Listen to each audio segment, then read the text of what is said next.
keselamatan kita. Jelas bahwa Yesus punya otoritas. Dia juga memiliki hak untuk berkuasa atas dunia. Dan Yesus bagi kita adalah solusi yang bukan hanya sekedar motivator, tapi dia adalah Tuhan yang sanggup membangkitkan kita kembali dari kematian. Itu yang tidak dapat kita bantah. Itu yang kamu katakan dalam 1 Korintus 6 ayat 14. Dalam hal ini, kita hanya percaya bahwa Yesus adalah satu-satunya Tuhan yang diwujudkan oleh Allah di dalam kita melihat bahwa dari kelihatannya lah, dari wujudnya lah, dari Allah dia sendiri yang menjadi manusia, yang bisa kita lihat, bisa kita sentuh, bisa kita raba. Sementara yang lain tidak memiliki keyakinan bahwa Allah itu bisa turun ke dunia. Bagaimana itu Tuhan bisa datang ke dunia? Versi-versi yang lain tidak dapat membahasakan, tidak dapat memiliki kesaksian bahwa Tuhan itu telah turun ke dunia. Ini yang sangat disayangkan. Sementara konsep keselamatan kita bahwa Tuhan datang ke dunia, benar-benar dia datang untuk menyelamatkan manusia itu dari dosa. Itu yang saya pahami ya. Silakan kalau boleh dikoreksi atau ditanggapi. Saya sedikit izin masuk Bang Karet. Silakan Bang Baal. Teman dilanjut silakan. Jadi gini teman ya, kita harus ingat apa yang disampaikan oleh Yesus, bukan yang disampaikan oleh Bapak Gereja. Yesus datang ini untuk menggenapi hukum Taurat. Makanya Yesus ini tidak bisa menghakimi. Kata Yesus loh, bukan kata saya, kata si Baal, bukan kayak Muslim. Karena saya tidak ada kepentingan di sana ya. Yesus ngomong begini, jangan kamu menyangka bahwa aku akan mendakwa kamu di hadapan Bapa. Nah, Yesus yang ngomong. Jangan kau Kristen menyangka bahwa Yesus ini akan menghakimi kamu di hadapan Bapa. Tidak, no. Apa kata Yesus? Yang mendakwa kamu adalah Musa. Yang pada Musa kepadanya kamu menaruh pengharapanmu. Data valid. Yesus ini tidak akan menghakimi kalian atau bahkan tidak menyelamatkan kalian. Karena yang menyelamatkan kalian bukan Yesus. Ayat itu ada di mana coba? Oke baik, Anda minta maaf dulu, Baal, maaf saya tidak tahu. Kau pintar, cerdas, kenapa dapat itu dari mana? Silahkan, begitu dulu Bang, ucapan silahkan. Saya akui kamu pintar, cerdas. Alhamdulillah. Ya, baca di ini perkataan Yesus sendiri di Yohanes 5 nomor 45. Ya, jadi begitu. Jadi kita hanya mengatakan. Lalu apa kata tentang Yesus, siapa mengenai Yesus? Kalau tadi Yesus mengatakan yang menghakimi, yang mendakwa adalah Musa, apa kata Yesus tentang dirinya? Jelas, tadi berbicara Musa yang menghakimi, mendakwa. Apa kata Yesus di Yohanes 3 nomor 17? Sebab Tuhan Elohim mengutus aku, mengutus anaknya ke dalam dunia bukan untuk menghakimi. Data valid. Ya, itu tadi Yesus berbicara tentang siapa yang mendakwa, menghakimi adalah Musa. Ya kan, di hadapan Bapa. Aku tidak dapat menghakimi kalian di hadapan Bapa, dia bilang. Musa dia bilang. Lalu Yesus menjelaskan tentang dirinya bagaimana. Sebab Tuhan Elohim mengutus anaknya, mengutus Yesus ke dalam dunia bukan untuk menghakimi. Begitu gampang kok. Silakan. Nah, ini konsep yang cacat di dalam memahami. Lanjut ya, ini anak saya ini lagi ini minta bikin susu, lanjut ya. Ya. Oke. Saya lanjut. Wah. Tapi masalahnya ini kawan saya ini sudah bagi-bagi dulu saya. 5 ayat 45. Jangan kamu menyangka bahwa aku akan mendakwa kamu di hadapan Bapa. Yang mendakwa kamu adalah Musa, yaitu Musa yang kepadanya kamu menaruh pengharapan. Kenapa? Kenapa saya bilang kamu ini Baal cacat? Kamu pikir ini perkataan Yesus yang mendakwa manusia? Karena pada saat itu orang Yahudi yang dimaksud dengan orang-orang Farisi ahli Taurat ini membanggakan Musa pada waktu itu. Jadi jangan kamu salah persepsi. Musa berdiri akan di samping menjadi pengacara bagi orang Yahudi. Itu yang dimaksudkan oleh Yesus. Bukan karena kita orang Kristen Tuhan tidak dapat mendakwa kita atau kita tidak dapat pembelaan dari Tuhan. Itu salah, cacat kamu berpikir. Brother, Musa tidak akan membela kalian, justru Musa lah yang akan menjadi tuntut. Ini kata-kata Yesus karena orang Yahudi pada saat itu dan Farisi, mereka benar-benar percaya bahwa Musa adalah pelaksana Taurat. Jangan salah. Ini jebakan, ini bagi iman kita. Yang kamu baca ini jebakan bagi orang Kristen juga, bagi salah pemahaman kamu. Kamu terjebak di situ. Konteks ini adalah keluarga sedang membahas, seringkali kita sebagai orang Kristen berpikir bahwa dengan rajin ke gereja atau dengan melakukan Taurat kita bisa diselamatkan. Bukan begitu. Kamu konsepnya itu yang keliru. Bicara soal keluarga berantakan, bicara soal ini kan konteksnya sedang orang Yahudi, yang dimana Yesus sedang berbicara tentang keluarga. Di mana keluarga orang Yahudi hanya percaya kepada Musa. Jangan salah. Yesus hanya memperingatkan kegiatan rutinitas agamawi yang dibuat oleh orang Yahudi pada saat itu justru yang mendakwa mereka. Bukan Yesus yang mendakwa mereka. Benar-benar ini dia, Bal. Bukan Yesus ya, bukan ya. Tapi siapa yang mendakwa di situ? Bukan Yesus. Musa, betul. Aku berarti betul. Bukan Yesus yang mendakwa, tapi yang mendakwa siapa di situ di hadapan Bapak? Taurat Musa yang mendakwa mereka, orang Yahudi dan Farisi. Bukan Sorry. kepada kita orang Kristen. Kacau kamu itu. Ya, banjir baru sabar. Anunya, Saya sapa. Ehonya. Ya ini agak Ehonya. Iya, siap. Oke. Jangan salah. Ini kita jangan bilang orang Kristen kita yang didakwa Tuhan. Waktu itu Yahudi. Farisi Sudah. dan Taurat yang didakwa karena Taurat Musa. Ini mumpung Bang Suma lagi sarapan dia. Kesempatan ini. Bang Dalbo izin. Pak Jiwa. Ya silakan. Ya, saya sebentar saja mau sedikit memberikan instruksi kepada Pak Jiwa Baru. Memang saudara kita Kristen ini kalau Allah takia mimbar gereja begitu sangat lihai. Tadi sebenarnya pertanyaan saya, korelasinya dan standing pointnya adalah tentang Paulus yang mengabadikan Yesus namanya sebagai Tuhan. Sementara Yesus sendiri sangat jelas. Inilah hidup yang kekal itu Pak Jiwa Baru. Engkau harus mengenal satu-satunya Tuhan yang benar. Diselamatkan yang melakukan kehendak Allah itu. Oke, Ini Jiwa Baru. pelajaran untuk supaya Jiwa Baru, tahan dulu Jiwa Baru. Oke. Tenang ya. Saya baru Oke, ngomong. jadi Anda bukan saya tidak memberi kesempatan, saya sudah memberi kesempatan kan kepada Anda, tapi Anda tidak menjawab. Ini kan sayang, kita edukasi, ya kan?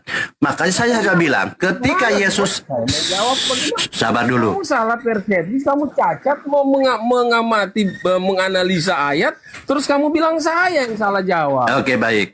Gini, Gimana, Kak? Jiwa Baru, saya kan tadi mengatakan ketika Yesus menjelaskan yang tentang memanggil Tuhan Yesus, ini dijelaskan ayat 2. Yesus sendiri yang menjelaskan. Cuman di sana belum dijelaskan bagaimana melakukan kehendak Bapakku di sorga yang menjamin masuk sorga. Nah, Yesus belum menjelaskan. Tentunya kita ingin tahu, guru, kalau saya ketemu dengan Yesus semuanya pada saat itu, guru, rabi, Yesus, apa sih kehendak Bapakku di sorga? Tentunya karena dia adalah seorang guru, dia paham dong kalau menyampaikan demikian. Makanya saya meminta penjelasan menurut Yesus. Kalau Anda tidak membawa Filipi, Paulus, itu bukan jawaban. Ya, makanya kalian ini salah dalam menilai ini. Oke, kita baca ya teman-teman. Kita baca apa sih melainkan ini yang melakukan kehendak. Ini, baca Yohanes 4 ayat 34. Saya ajari kalian ya. Yesus ini ya begitu konsisten. Baca Matius 12:50.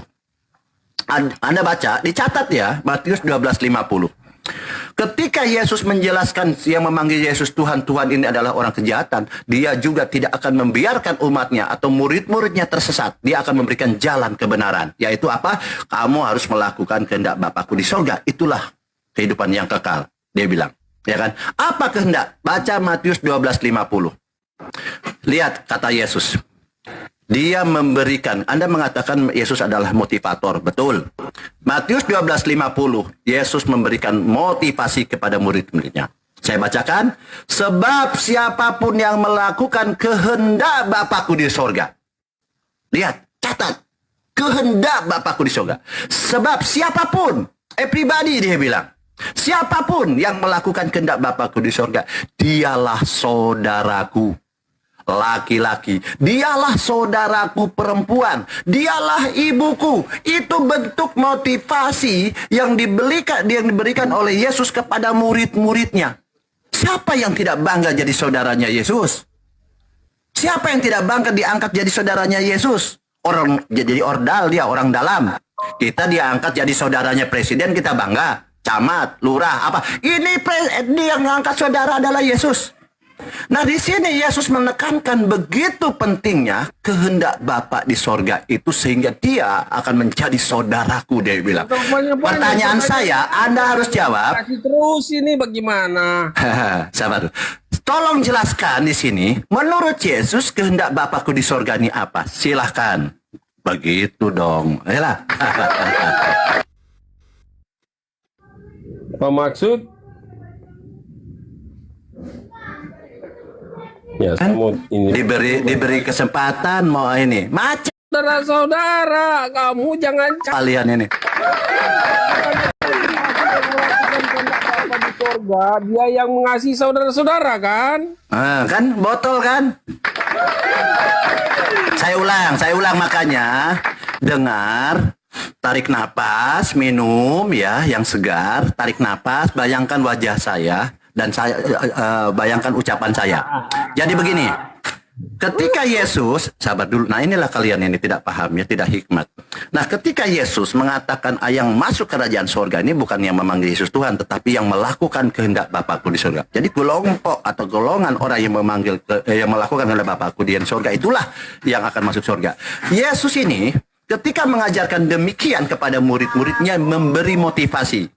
Motivasinya baca di Matius 12:50.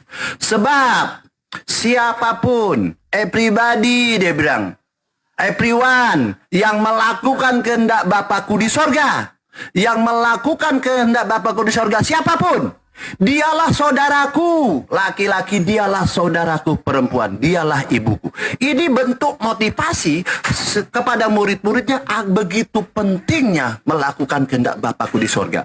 Bahkan dia akan menjadikan orang-orang itu adalah saudaranya Yesus. Luar biasa Yesus. Di sini Yesus baru menyampaikan bentuk motivasi. Pengajaran, motivasi. Pertanyaannya saya, tolong jelaskan kehendak Bapakku di surga di sini apa sih menurut Yesus kok begitu pentingnya? Luar biasa Yesus.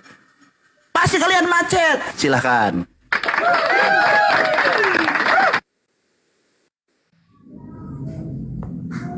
Ya. Jelas ini tidak mudah saya mau jawab. Saya akui. Allah, tidak mudah ya, karena memang kalian disesatkan oleh pendeta. Yesus Tuhan, Yesus Tuhan. Padahal itu jalan sesat. Yang Yesus benarkan itu adalah yang melakukan kehendak Bapakku di surga. Luar biasa ya pengakuan Anda, memang luar biasa. Kejujuran Anda memang tidak mudah ya. Luar biasa, Baal, ya Allah. Jangan marah ya, Tuhan, jangan marah. Lanjut. Kita nggak menjelaskan tentang itu. Kita cuma diajarkan tentang berbuat baik. Galatia 5. Tentang buah-buah roh, tentang menjadi berkat bagi orang. Udah cukup, kasihlah sesama manusia seperti dirimu sendiri. Kasihlah Tuhan Allahmu dengan segenap hatimu, dengan kekuatanmu. Nggak perlu Tuhan harus jelaskan semua tetap bengek yang kamu maksudkan tadi. Memang tidak tertulis, brother. Tuhan di Alkitab kita ini nggak harus mencatat semua peraturan-peraturan ketetapan sampai masuk keluar pintu, masuk ke naik gunung, turun gunung. Mandi, cuci, apa semua nggak perlu, Tuhan harus jelaskan itu. Untuk apa? Satu kitab tulis ini tidak akan menjawab, tidak akan cukup untuk mencatat semua hikmat daripada Tuhan. Kita nggak perlu tahu, cukup kita melihat aja, membaca aja udah cukup. Di sini apa sih yang dimaksud dengan melakukan kehendak Tuhan? Cukup kan? Menjadikan Allah sebagai prioritas utama di atas kepentingan pribadi. Itu kan yang dimaksud ini. Aturan pribadi ini yang Tuhan maksudkan, yang disampaikan kehendak Bapa. Kita melakukan kehendak Bapa, percaya kepada Sang Anak, mengasihi tanpa syarat, dan hidup kudus. Mengapa kita menjadi saudara Tuhan di saat kita melakukan hal ini? Kita mendapat penghargaan yang tinggi. Udah jiwa baru, jiwa baru. Keluarga. Oke, terima kasih jiwa baru apapun Menjadi yang keluarganya Allah. Oke, jiwa baru. Oke. Nah, kamu pikir cuma mau jelaskan, oh tetek bengek harus begini, harus begitu, ikut Tuhan gitu. Ya, oke, Supaya sabar. Jiwa baru sudah ya. Nah, Gantian. Saya kan mute, kalau Anda bicara saya beri kesempatan. Nah, inilah kenapa kalian ini disesatkan ya oleh bapak-bapak gereja, oleh iblis. Kenapa? Anda sendiri, ya, Yesus ketika mengajarkan kepada murid, mulai tantrum ya kan. Sabar dulu. Mute dulu, Bang. Mute dulu. Saya kan tadi mute. Nah, ketika saya bilang Yesus ini orang ganteng loh, sabar. jadi Yesus ini aduh, kenapa sih? Yesus ini smart. Ya, Yesus ini cerdas. Dia tidak akan mengatakan sesuatu yang tidak akan dipahami oleh murid-muridnya. Pasti dia akan menyampaikan sesuatu. Nah, ketika Yesus mengatakan, yang masuk kerajaan sorga adalah yang melakukan kehendak Bapakku di sorga. Jadi jelas yang mengatakan Yesus Tuhan sudah dicoret oleh Yesus adalah orang jahat. Nah, kalian tidak pernah mencari apa sih kehendak Bapakku di sorga yang menjamin masuk sorga ini apa? Anda kan melari sana, lari sini, putar situ. Saya bilang Yesus ini sudah mengajarkan kepada orang-orang Yahudi pada saat itu. Makanya saya ingin tahu bagaimana Anda tersesatnya sehingga tidak tahu apa yang dikatakan Yesus. Ketika Yesus mengatakan yang masuk kerajaan sorga adalah yang melakukan kehendak Bapakku di sorga, dia pertama memberi motivasi kepada murid-muridnya. Bahwa siapa yang melakukan kehendak Bapakku, dialah saudaraku. Lalu seorang guru yang baik, Yesus, seorang guru yang baik, seorang pengajar yang baik, seorang rabi yang baik, sebagai utusan Tuhan yang baik, ketika dia menyampaikan melakukan kehendak Bapakku yang masuk surga, apakah dia melakukan? Mencontohkan? Ya. Di mana Baal? Di mana Baal? Kamu kok sok tahu, sok pinter, congor aja bahwa Yesus juga melakukan kehendak Bapakku di surga. Inilah saya bacakan. Baca Yohanes 4 nomor 34. Ya, Yohanes 4:34. Saya bacakan, izin. Kata Yesus kepada mereka, Makananku ialah melakukan kehendak Dia yang mengutus aku dan menyelesaikan pekerjaannya. Nah, karena Yesus ini adalah anak saleh, ya, seperti di Ibrani 5 ayat 7, dia tunduk patuh kepada Bapaknya, makanya dia hamba Tuhan. Jelas perikopnya dia hamba Tuhan yang soleh. Maka sebelum dia memerintahkan, mengajarkan, tentu dia pun melakukan dulu. Karena memang dia adalah contoh guru yang baik. Ya, di sini kata Yesus kepada mereka, makananku ialah melakukan kehendak Dia. Pertama, dan dia mengakui dirinya apa? Yang mengutus aku. Dia yang mengutus aku dan menyelesaikan pekerjaannya. Luar biasa Yesus. Yesus sendiri, apa itu makanan Baal? Kalau dalam presisi makananku ini adalah kehidupan sehari-hari, kebutuhan sehari-hari, aktivitas sehari-hari. Yesus melakukan kehendak Bapa. Dia tidak dapat berbuat apa-apa selain apa yang dikatakan oleh Bapa. Yesus mengatakan demikian. Makanya dia melakukan kehendak Bapa yang mengutus, dia bilang. Dia konsisten, dia utusan. Oke, tolong jelaskan. Menurut Yesus, apa kehendak Dia sehingga Yesus sendiri melakukan kehendak Bapa? Silakan. Belum terjawab ini. Silakan. Jangan panas, Ten, ya. Nah, lanjut. Macet kalian. Macet. Bentar, saya. Oh iya sebentar, saya kira macet. Biasanya macet. Yang kalian imani kan Yesus Tuhan, Yesus Tuhan. Silakan. Pertanyaan sulit, jadi kita juga harus mikir, nggak bisa. Tadi saya mau jelaskan tadi ya. Kan sudah saya katakan tadi di dalam mana itu tadi ya. Ayat Matius 12 ayat 50. Sebab siapapun yang melakukan kehendak Bapa-Ku di sorga, dialah saudaraku. Bicara saudaraku, orang-orang yang mendengar Yesus, orang-orang yang setia, dialah yang akan menjadi saudara Tuhan. Daripada menjadi saudara Yesus, mendapatkan identitas yang baru, memiliki akses langsung menjadi keluarga, bukan lagi sebagai hamba. Itu maksud daripada Matius 12 ayat 50 tadi. Ini bicara soal hamba dan bukan kok hamba dan orang asing dan keluarga dan sahabat. Ini jangan salah. Orang yang sudah dekat dengan Tuhan Yesus, dia memiliki identitas yang baru, mendapat intimasi yang baru, memiliki akses langsung sebagai keluarga. Ini yang kamu tidak pahami. Kemudian saya mau jelaskan, saya tangkap.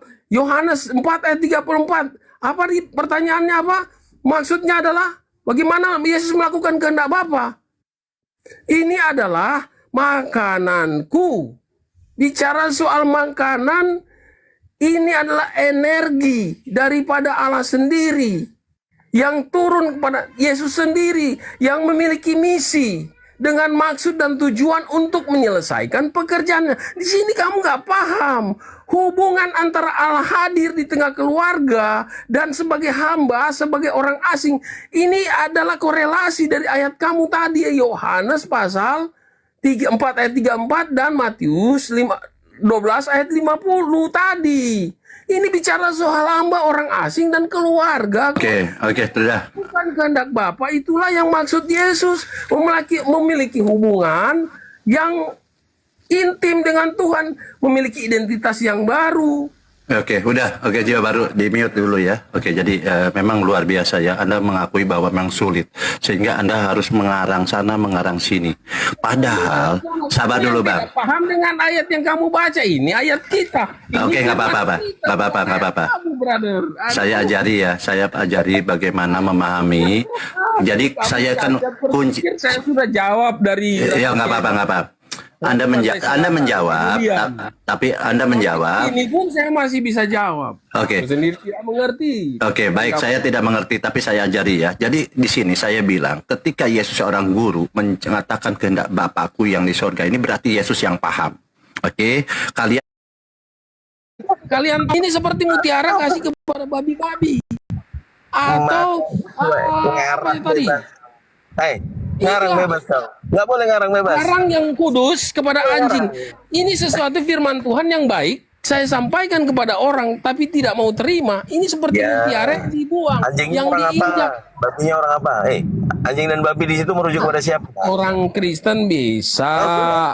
Orang bukan Kristen juga. Orang kalau bukan Kristen kan dia nggak kenal firman Tuhan. Jadi harus tahu dulu. Siapa nih? Orang yang bukan Kristen berarti dia tidak pernah mengenal firman Tuhan. Kalau kalian kan ini sudah banyak baca firman Tuhan, bahkan semua saduran-saduran dalil itu semuanya kalian bawa ke saya.